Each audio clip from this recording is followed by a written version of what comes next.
hari ini kita akan membahas topik mengenai window dressing. Ya, apa sih itu window dressing? Potensi cuannya di mana? Gitu. Dan nanti kita akan diskusi lebih dalam dengan expertnya nih. Dan ini saya udah ditemani oleh Andrew, yang merupakan Senior Vice President dari Schroders Asset Management Indonesia, ya, Andrew ya. Oke, Andrew, mungkin kita apa kabar tuh? Ini tadi pagi sempat ada gempa sedikit gitu, tapi gue harap lu dan keluarga juga oke-oke aja dulu ya. So far, so far baik. Ternyata tadi pagi gempanya nggak cuma di kota ya, tapi gempanya juga di GCI ya. Tadi pagi GCI sempat turun hampir 2%, udah gitu tuh recover. So it's a good sign sih sebenarnya kalau kita lihat. Betul. Nah ini Sobat Money buat GCI itu artinya IHSG gitu ya. Cuman kalau GCI itu versi Inggrisnya aja, kalau IHSG itu kan bahasa Indonesianya gitu ya. Betul nih, gempanya ternyata gempa di pagi hari itu diikuti dengan gempa di IHSG juga gitu ya. Tapi akhirnya closing-nya sempat rebound tuh ya. Betul. Jadi memang kalau kita lihat sih beberapa hari juga indeks ada perlemahan, tapi selalu baik lagi gitu kan, karena kalau kita lihat kondisi-kondisi makro yang ada, kondisi harga minyak juga sudah mulai turun, harga komoditas kita tertinggi, semua ini kan sebetulnya baik untuk perekonomian Indonesia gitu kan. Jadi ya selama fundamental kita baik, ekonomi kita baik, ya mungkin kalau harga terkoreksi, ya bisa jadi artinya barang diskon gitu kan. Nah itu bisa jadi ada peluang-peluang yang bisa kita perhatikan. Oke, nah mungkin nanti bro, jangan di-spill terlalu banyak. Kita ngobrol kita masih panjang gitu ya. Nanti biar Sobat Cuan di Money ini ketika jam 5 pas gitu ya, kita bisa langsung bahas nih. Ini karena topik yang sangat menarik gitu ya, karena yang tadi udah dikasih kisi-kisinya bro. Tadi pagi gempa, ternyata bukan cuma gempa di di gempa beneran gitu ya, tapi ya IHSG juga sempat gempa gitu ya. Tapi akhirnya nih, kalau gue lihat nih di atas 6.800 lagi ya, which is not bad gitu ya. Betul. Nah, oke. Nah, tentu ini udah jam 5 pas. Nah, jadi kita bisa mulai dulu. Oke, Sobat Cuan di Money. Jadi kita bisa mulai sekarang jam 5 tepat gitu ya. Kita akan bahas topik hari ini, itu adalah topik utamanya, itu adalah mengenai window dressing. Karena ini udah di bulan Desember.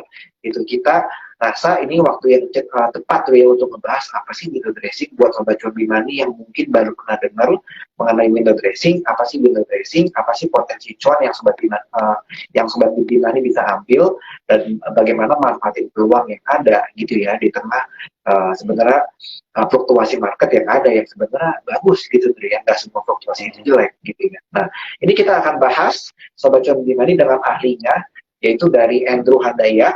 Ya, Andrew ini adalah Senior Vice President dari Schroders Asset Management, dan jadi pengalamannya itu sudah sangat banyak di dunia pasar modal ya Andrew ya. Totalnya udah berapa tahun tuh pengalaman di dunia pasar modal? Kalau aku tuh berarti hampir 13 tahun. Jadi sebelum bergabung ke Schroders, aku tuh di salah satu perusahaan efek, sekuritas, broker gitu ya. Nah, di situ tuh aku hampir 11 tahun. Nah, terus actually bergabung ke Schroders 1/4 tahun lebih, jadi total hampir 13 tahun ya.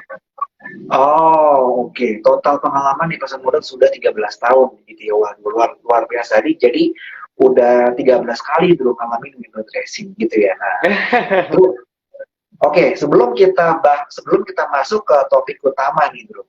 Mungkin kita bahas dulu nih. Kita tadi di awal sempat diskusi mengenai gempa gitu ya. Tadi pagi sekitar jam 8 ya, itu sempat ada gempa nih. Yang pusatnya itu kabarnya sekitar 18 kilo dari Sukabumi. Gitu ya. Nah, ternyata, bro, gempa itu bukan cuma di Jakarta aja atau di Jawa Barat gitu ya. Ini gempa ini nyampe ke IHSG.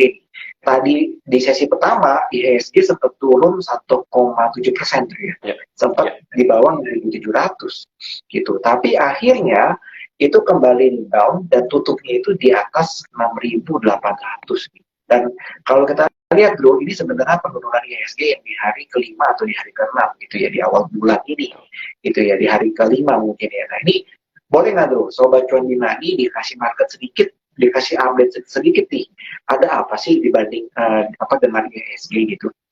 Oke, sip. Makasih. Saya mungkin menyapa dulu. Selamat sore, Sobat Cuan di Money. Makasih juga ke Bro Hubert udah ngundang invite ke dalam meeting hari ini. Moga-moga kita punya diskusi hari ini bisa bermanfaat semua ke teman-teman. Jadi memang kalau kita lihat dari awal Desember sampai sekarang memang indeks ada pelemahan gitu ya. Kalau kita lihat dari berbagai sektor juga, memang salah satu sektor yang banyak memberatkan indeks itu adalah dari sektor teknologi. Saya mohon maaf, saya mungkin nggak bisa sebut nama gitu ya. Nah, cuman memang sektor teknologi ini terkoreksi dan sebetulnya nggak kejadian hanya di Indonesia. Kalau kita lihat secara market global, terutama untuk yang Western market, itu pun juga terkoreksi dan sudah terkoreksi duluan. Biarpun terakhir-terakhir sempat recover karena ada ekspektasi positif bahwa The Fed akan memperlambat kenaikan suku bunga, tapi jadi lebih ke euforianya. Tapi kalau kita lihat secara detail sebenarnya, kita dapat banyak berita, banyak perusahaan teknologi, baik yang raksasa pun juga, mereka ada efisiensi, ada pemangkasan tenaga kerja gitu kan. Nah sebetulnya kita kadang nggak perlu susah-susah analisa laporan keuangan, kita bisa melihat berita makronya aja gitu kan. Kalau mereka mencat karyawan, kalau mereka melakukan efisiensi, cost cutting, artinya kan ada tantangan ke depannya, ada kesulitan sehingga mereka harus mengurangi tenaga kerja mereka gitu kan. Jadi memang kalau kita lihat di kondisi yang akan ke depan gitu ya, tantangan-tantangan ini mulai tumbuh gitu kan, mulai timbul. Jadi sehingga kembali lagi saat kita kalau mau berinvestasi ke dalam nama-nama seperti ini, balik kembali ke fundamental. Kita lihatnya laba yang diciptakan seperti apa, pertumbuhannya seperti apa, itu yang harus kita perhatikan. Itu satu dari sektor teknologi. Nah mungkin juga ada beberapa sektor related lainnya, nama-nama yang big caps juga ternyata juga terdongkrak turun karena sentimen negatif gitu ya. Dan juga memang kalau kita lihat ada tekanan-tekanan. Nah, kenapa ada tekanan-tekanan ini juga, terutama tekanan jual asing? Ya karena switching gitu ya, ada sebagian investor yang switching. Mereka lihat China reopening, Indonesia udah salah satu best performing market in the world this year gitu kan. Ini jarang-jarang sekali. Jadi kalau mereka lihat indeks di China turun 30%, 40% kemarin, IHSG sudah naik 6%, dan China yang mau reopening. Nah, ada beberapa investor take profit di Indonesia market, mereka mengalihkan dananya sebagian ke China market gitu kan. Jadi yang sering melakukan switching pun nggak cuma kita, kadang-kadang gitu kan, udah ada profit sini, kita pindahin ke yang pas yang murah gitu kan. Itu juga kejadian buat global portfolio manager. Nah, jadi itu memberikan tekanan ke market beberapa hari ini kita lihat. Oh jadi ini sebenarnya ada faktor selain daripada tadi tuh ya, ada ini salah satunya ada faktor sektor teknologi gitu ya yang melakukan efisiensi gitu ya. Kedua itu juga ada faktor switching tadi yang disebutkan. Faktor switching itu apa ya? Kita wajar gitu ya sebagai investor ketika kita udah cuan cukup besar di Indonesian market gitu ya, dan tadi juga disebutkan bahwa Indonesian market itu salah satu the best performing market ya, bukan cuma di Asia ya, tapi juga di dunia. Itu. Nah, ketika ya jadi wajar ketika investor itu dia profit taking sedikit dari Indonesian market yang mereka sudah cuan dan mereka pindahin ke contohnya ke salah satunya ke China yang selama ini turunnya udah sangat dalam gitu ya. Dan saya juga tadi lihat itu market China rata-rata walaupun udah naik mungkin 20%, tapi secara year to date mereka masih minus mungkin sekitar 30%-an ya. Nah, jadi wajar nih Sobat Cuan Money jika namanya ada yang namanya profit taking dan sedikit perpindahan. Tapi bagaimana nih Bro dengan fundamental yang dimiliki oleh Indonesia dalam jangka panjang gitu? Apakah sebenarnya Indonesia itu fundamental ini yang tahun ini bagus ya kan, alasannya tahun ini kita jadi salah satu jadi the best performing market itu karena faktor fundamental. Yang jadi pertanyaan, apakah tahun depan fundamental yang kuat ini masih akan bertahan? Ya. Sementara kita lihatnya sih masih akan bertahan. Jadi kalau kita beberapa makro indikator, kita baca beberapa forecast, acuan-acuan, guidance, kita seperti lihat saja Bank Indonesia pun tahun depan lebih optimis untuk pertumbuhan kredit Indonesia gitu kan. Jadi itu adalah satu data makro yang suka teman-teman bisa perhatikan. Dengan pertumbuhan kredit ada, menunjukkan kan roda perekonomian jalan dan muter gitu kan. Permintaan ada, konsumsi ada, produksi pun juga jalan untuk di sana pertama. Nah memang kalau kita lihat tahun ini, kenapa ekonomi Indonesia juga baik dan diuntungkan, sehingga kita jadi best performer, kita memang ya secara langsung tidak langsung diuntungkan dari kondisi geopolitical tension ya dari Rusia dan Ukraina. Itu membuat harga komoditas naik tinggi, salah satunya batu bara, dan teman-teman tahu juga Indonesia adalah salah satu eksporter batu bara terbesar yang ada di dunia juga untuk di sini gitu kan. Nah, kita lihat ke depannya, harga akan normalize, tapi sepertinya masih akan tinggi juga. Nah, ini juga yang masih bisa mensupport dari perekonomian Indonesia. Nah, tapi jangan lupa, sebetulnya kita ada satu sumber daya bagus yang lagi jadi rebutan banyak dunia. Nah, kita kan tahu setelah Paris Agreement, Climate Agreement, banyak dunia ini beralih masuk ke tema ESG, Green Investment gitu kan. purely because karena dampak lingkungan itu sudah semakin memberatkan. Jadi kalau teman-teman bisa rasakan, kok pas musim panas, panas banget, kering banget gitu kan, atau pas hujan, hujan banget, banjir. Di luar negeri kita lihat ada typhoon lah, ada kebakaran hutan gitu kan, itu karena dampak lingkungan sudah begitu besar. Kita lihat banyak kota-kota negara yang padat penduduknya, polusinya itu juga udah begitu tinggi gitu kan. Jadi makanya even udah mungkin COVID udah reda, nggak harus pakai masker, keluar masih harus pakai masker, karena polusi tinggi sekali gitu kan. Nah, negara-negara ini, plus juga dengan negara-negara barat, kalau teman-teman lihat, mereka kan mulai beralih ke renewable energy gitu kan. Apakah itu solar panel, hydro, biomass gitu. Terus juga kendaraan listrik, karena memang salah satu penyebab polutan adalah combustion engine untuk di sana gitu kan.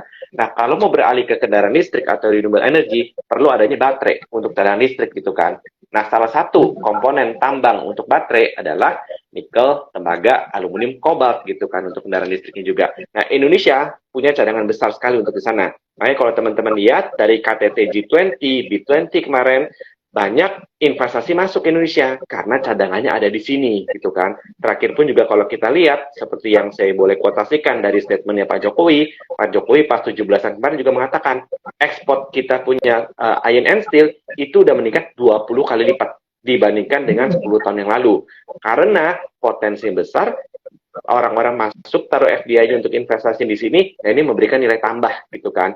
Jadi kalau kita lihat FDI-nya banyak, nah FDI itu penting. Nah, teman-teman lihat kalau FDI masuk, asing membawa masuk uang di sini kan, mereka beli lahan, ya kan? Artinya kita masukkan, bangun pabrik, menyerap tenaga kerja, ya kan? Orang dapat kerjaan, nanti tingkat bisnis jalan, trading jalan, manufaktur jalan, daerah komersialnya, daerah ruko komersialnya, nah itu makanya akan membuat positif. Nah, transformasi Indonesia dari negara yang cuma eksportir komoditas mentah menjadi negara produsen, punya nilai tambah, punya manufaktur. Nah, ini akan merubah struktur ekonomi Indonesia dalam beberapa dekade ke depan. Ini yang buat kita jadi positif sekali untuk Indonesia. Oh, I see. Nah, tadi itu sangat menarik, Yandria. Ini jadi artinya fundamental Indonesia tuh bukan hanya tahun depan, gitu ya, tapi untuk beberapa dekade ke depan ini harapannya masih sangat bagus, gitu ya. Salah satunya ya didukung oleh proses atau progres daripada industrialisasi tadi. Gitu. Benar. Nah, kalau saya boleh tambahin juga, kalau kita compare kenapa China 10 tahun ke belakang sangat maju sekali, karena mereka dapat FDI, dapat investasi, industrialisasi jalan gitu kan. Nah, sekarang Indonesia, biarpun kemarin kita agak telat, tapi kita sudah masuk dalam proses sana. Nah, jadi udah ada beberapa study cases, kita negara-negara saat mereka beralih, berubah gitu kan, masuk ke industrialisasi, itu akan sangat menarik sekali pertumbuhan ekonominya.